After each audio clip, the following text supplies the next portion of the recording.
Angel Batista have made a lot of mistakes during the course of the Dexter series, but what if I told you that cheating on his wife wasn't one of them?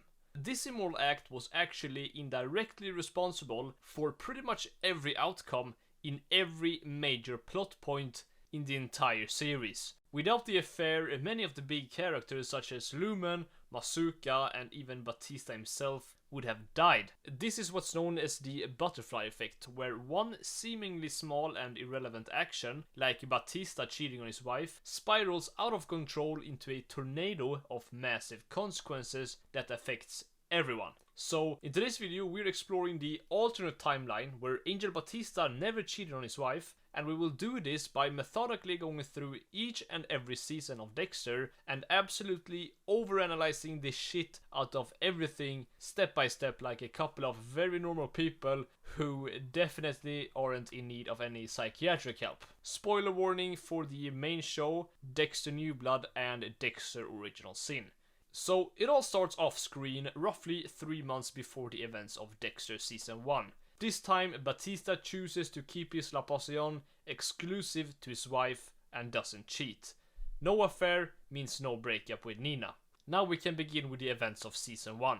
Since Batista isn't dealing with a breakup, he never goes to the nightclub to move on, and therefore he never notices a woman with a prosthetic hand whose fingernails are painted just like one of the Istra killer's victims. Batista never asks the woman, whose name is Monique, that was a former working girl, why she paints her nails the way that she does. She never reveals that she started doing it after a freaky but sexy, not my words, John, was rough with her until he noticed her amputated arm, which he then strangely worshipped and painted the nails in that exact style. She also never tells Batista that Neil Perry, the original Istra killer suspect, isn't the guy. So Batista never pieces together the idea that the Istra killer might have a fetish for amputees.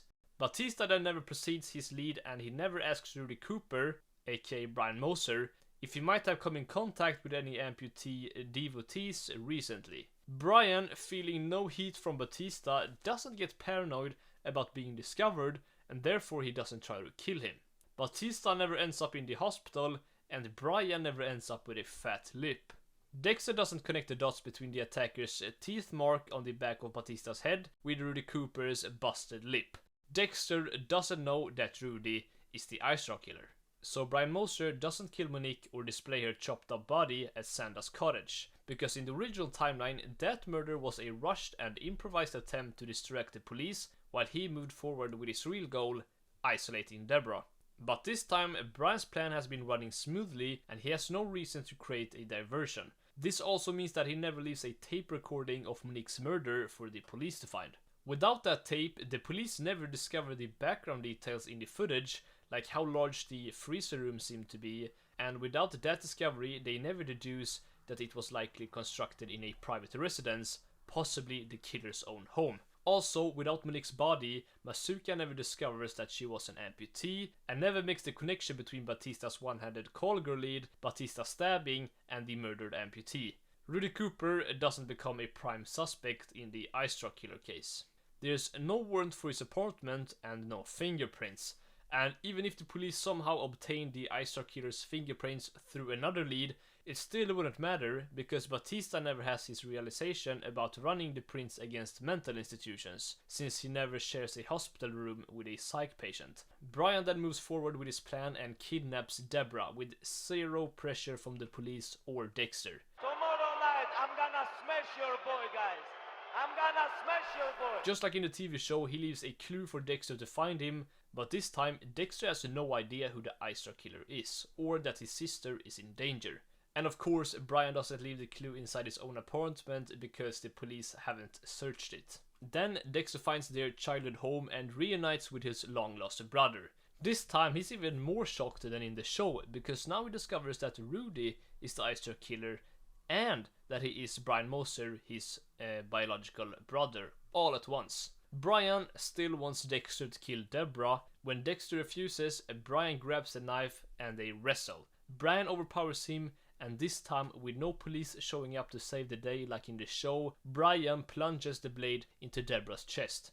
Dexter is devastated. Brian sees the rage in his brother's eyes and realizes they won't be having a calm conversation anytime soon, so he flees. And given the obsession and naivety Brian shows towards Dexter in the original show as well as in Original Sin, it's easy to believe that he'd convince himself that Dexter will forgive him once he had time to mourn. Dexter, in shock, focuses on stopping Deborah's bleeding and calls for an ambulance instead of chasing after Brian. Deborah succumbs to her injuries and dies, and when questioned by the police, Dexter uses the same excuse he gave in the original show. Rudy had second thoughts about killing Deborah and called Dexter to be talked out of it. This time, Deborah can't save Dexter from an immediate suspension by Dokes, but on the other hand, in this timeline, Dokes doesn't have a good reason to request an immediate suspension. You see, most of the key moments between the two of them that really poured fuel on Dokes' suspicion never happened.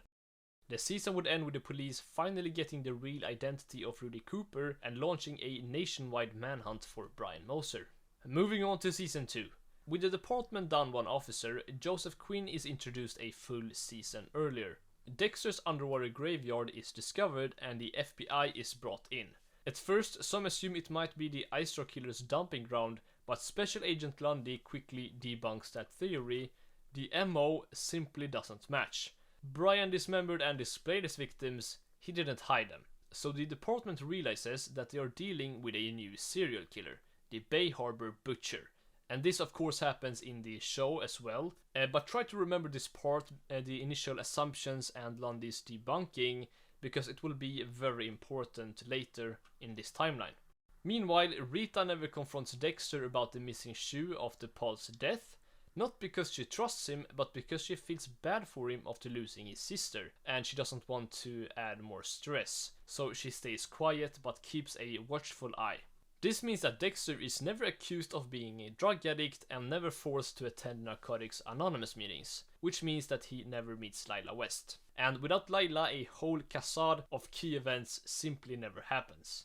Dexter never confronts his mother's killer, Santos Jimenez, and never learns that his biological mother was a CI who had a romantic relationship with Harry Morgan. He never starts digging into Harry and Laura's past, Dokes never listens to Dexter's tape recordings, Dexter never gets angry enough to set Dokes up by purposely misidentifying an innocent man as a murderer, Dokes never questions the man as a suspect, and doesn't get angry at Dexter when he finds out that he was set up. The famous headbutting scene never takes place, and Dokes doesn't attack Dexter in the middle of the office, and therefore he doesn't get suspended. Also, without Lila's influence, Dexter never sends in the Bay Harbor Butcher manifesto, and as a result, Lundy doesn't conclude that the Butcher has a law enforcement background.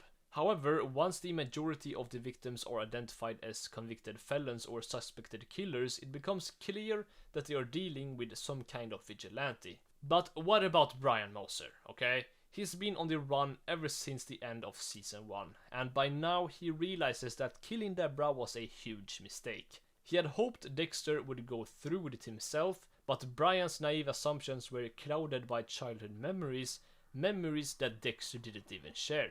Brian now knows even if Dexter might one day forgive him, he'll never want anything to do with him. And if the main show didn't make that clear enough, Original Sin really drives it home. Brian's sole purpose in life is to be with his little brother and keep him safe. Without him, nothing else really matters. So where am I going with all this? Well, Brian has been quietly following the Bay Harbor Butcher investigation from afar, and he realizes that Dexter is in over his head.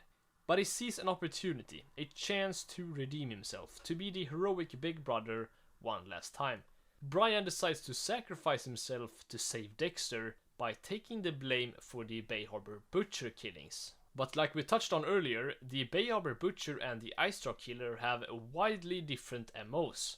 So if Brian is going to convince the police, he needs a very good explanation. And he does. He doesn't just confess to the BHB murders, he also admits to the NHI killings from 1991 as seen in Dexter Original Sin.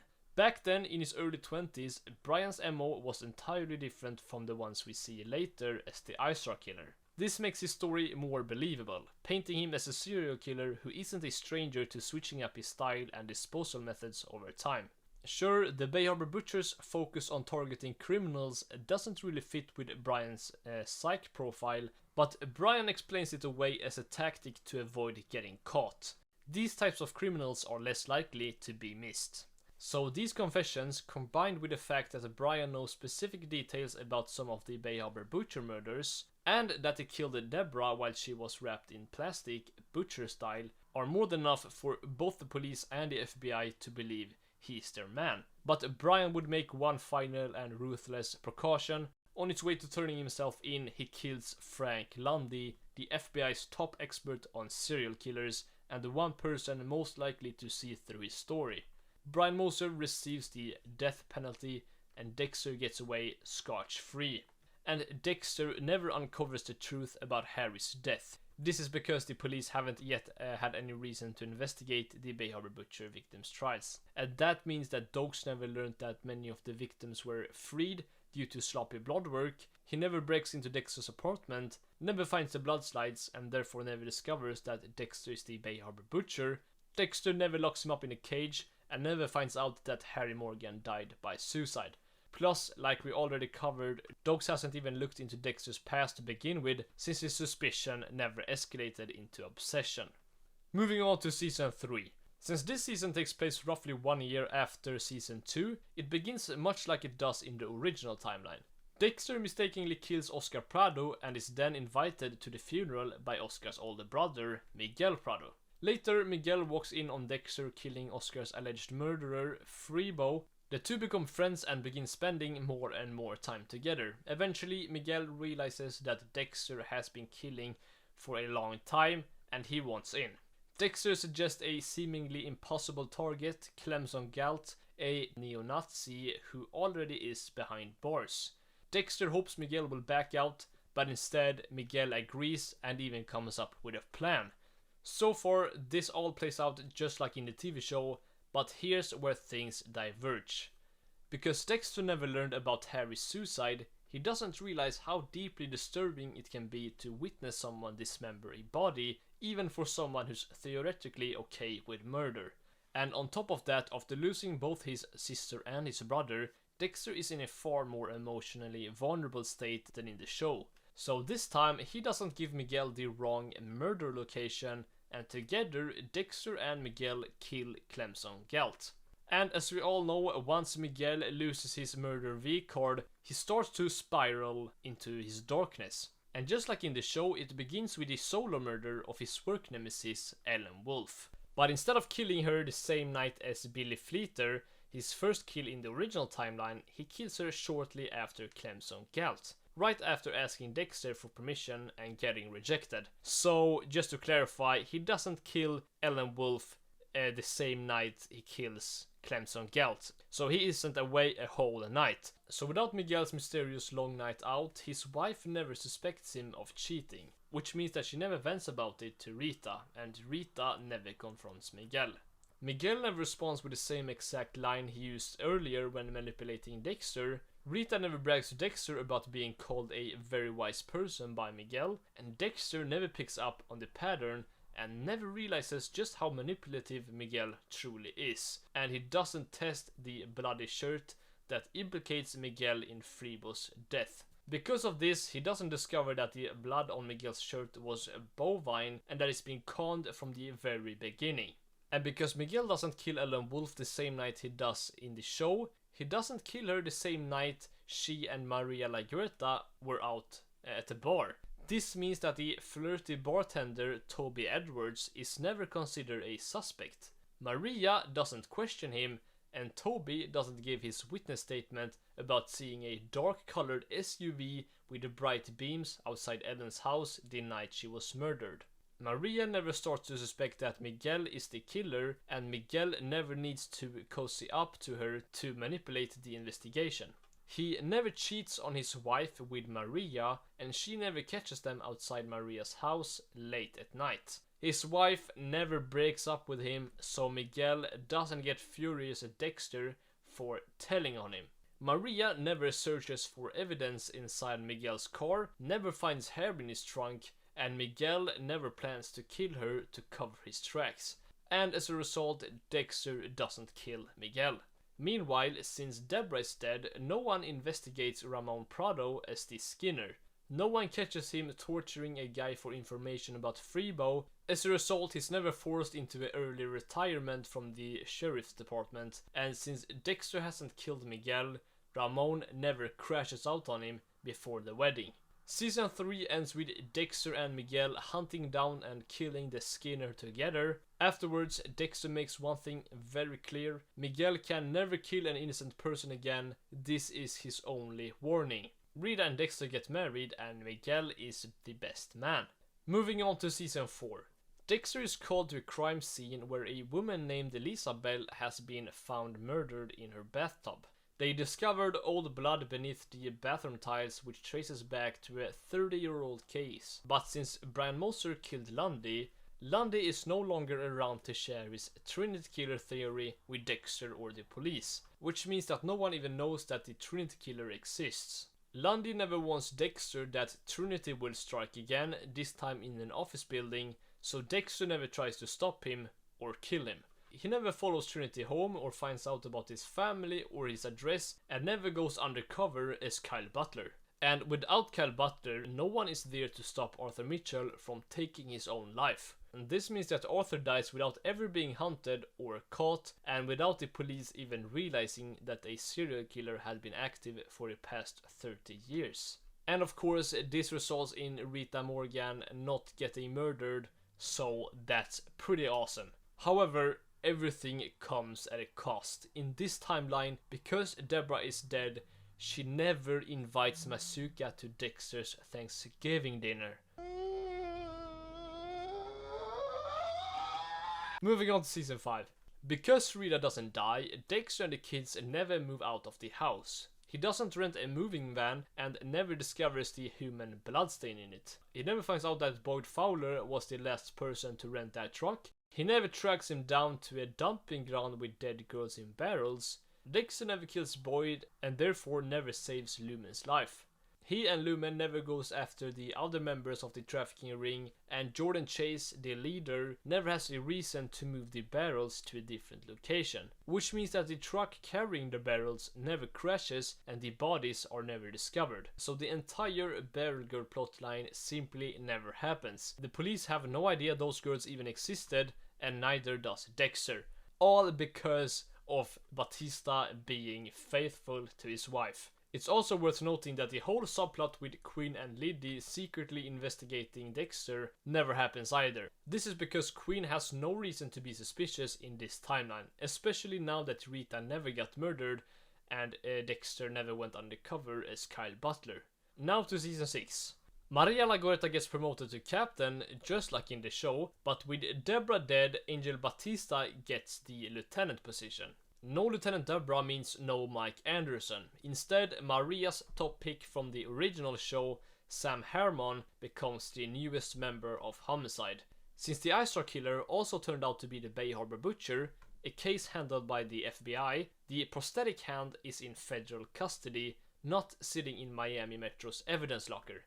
Because of this, Masuka's blonde intern never steals and auctions off the hand online. She never gets fired, and Louis Green never replaces her as Masuka's intern, which means that the department never benefits from Louis' computer expertise. So when they start investigating Professor Galler's possible accomplice, they can't narrow the list down to just 200 suspects. This makes it highly unlikely that the police would visit Travis and his sister as quickly as they do in the show. With 100 suspects questioned in a random order from the pre-narrowed down list, it would only be a 4.166% chance they do. So it's pretty safe to say they never speak to Travis' sister, and Travis never sees her interacting with law enforcement. Travis doesn't kill his sister and display her as the of Babylon. Instead, he finds another unfortunate woman to use as a substitute. But with the victim having no personal connection to Travis, Travis doesn't become a prime suspect. Dexter still finds the label with F.R.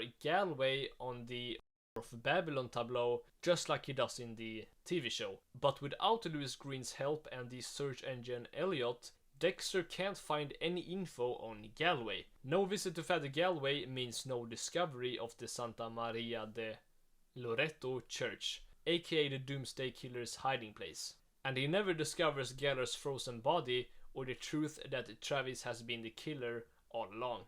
Lewis isn't there to help the police by tracking down the IP address from Geller's blog, so the police doesn't discover the church either. And the painting of wormwood inside the church, that goes undiscovered as well. Dexter eventually tracks down the boat where Travis and his crew have been making sarin gas. He kills Steve Dorsey, the only one on board, but not before learning that Travis is in charge and that Geller hasn't been there for a while. Dexter doesn't call in an anonymous tip about the gas, because in this timeline he never learned the lesson Trinity taught him in the show, that trying to handle everything alone can and will lead to great tragedy. The police never tracks down Steve Dorsey's IP address since Lewis isn't there to help with that search either. Honestly, I never realized how much of an MVP Lewis Green actually was in season 6, it's kind of insane. So because of this, the police doesn't go to Steve and his wife Beth's apartment, and the detective or sergeant assigned doesn't get overpowered and kidnapped by Travis. Travis doesn't get hold of the Miami Metro PD keycard. However, keycard or not, Travis doesn't really need a keycard to be able to carry out the wormwood attack at the police station. In the show, Trinity literally just walks in the station without a worry in the world, despite matching the physical description of an active serial killer. The real problem here is the metal detector, which the gas backpack obviously wouldn't pass through. But to solve this, Travis instructs Beth Dorsey to release the gas just before reaching the detector and to run as far as she can towards the main office. Dexter never spots her in the lobby, and he never recognizes her photo online. This means that he doesn't shove her into a storage room, so this time the attack succeeds. 5 people die, including Masuka and none other than Angel Batista. Why Masuka? Don't ask. Why Batista? Well, he is the lieutenant and a very kind and mostly unselfish person, so if anyone would risk their life and wrestle Beth to the ground to prevent her from killing more people, it would definitely be Batista. It really is a wrong place at the wrong time, with the additional responsibility of being a lieutenant and the love of his co-workers type of situation.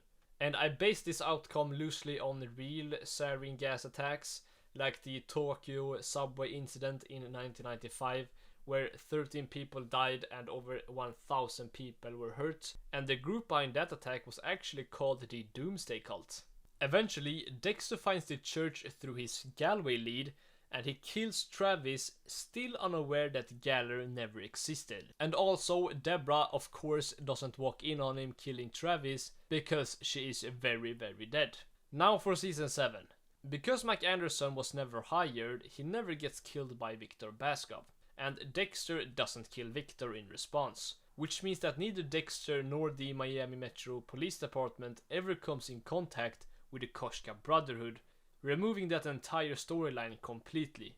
Now, the main subplot of season 7 in the show is arguably La Guerta investigating the Bay Harbor Butcher and going after Dexter, but that storyline never happens either. The second big subplot is the Dexter and Hannah romance, but in this timeline, Dexter is never assigned to DNA test her by Deborah because Deborah is dead. He never gets personally introduced to Hannah, and he doesn't fall in love with her for a bunch of different reasons, one of them being that Rita is still alive. So instead of getting freaky with Hannah on the kill table, Dexter just kills her. And now moving on to everyone's favorite, season 8. Since Deborah never killed Aguerta and isn't mad at Dexter, Dr. Evelyn Vogel doesn't have anything to help him with. Dexter instead learns about his father's suicide from Vogel's recordings. In conclusion, he doesn't have any good reason to help or stay loyal to Vogel like he does in the show. Dexter, he goes against Vogel and kills Zack. And Dexter and Vogel, they go their separate ways, and the brain surgeon is handled just like a regular victim without a personal connection. The series ends with Dexter not driving into the hurricane. Now for the big question. Was Angel Batista cheating on his wife a huge mistake or not? To be able to answer that, we have to ask ourselves if the alternate timeline where Batista didn't cheat turned out better for the characters than the original timeline in the show. To make it easier to decide, I have made 2 slides. One with every deceased character in the main show as well as New Blood that survives in this alternate timeline. And one with every character that survived in the 2 shows that died in this timeline.